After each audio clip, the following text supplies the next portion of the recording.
जय श्री कृष्णा। मथुरा में उस रात भीषण तूफान, यमुना नदी का वह भयंकर दृश्य। हम बात कर रहे हैं श्री कृष्ण के जन्म दिवस के उस रात की।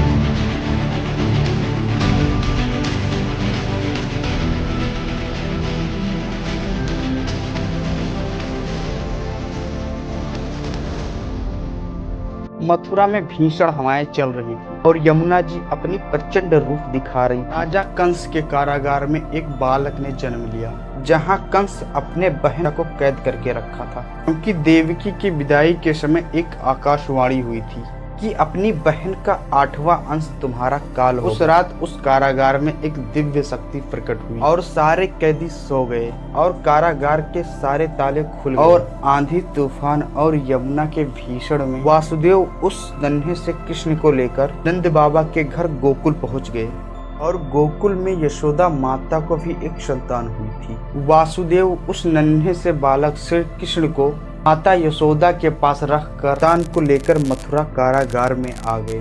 कुछ ही क्षण में उस बच्ची ने रोना शुरू कर दिया। उस बच्ची की आवाज सुनकर कारागार के सभी पहरेदार जग। पहरेदारों ने बच्चे की रोने की खबर कंस तक पहुंचाई।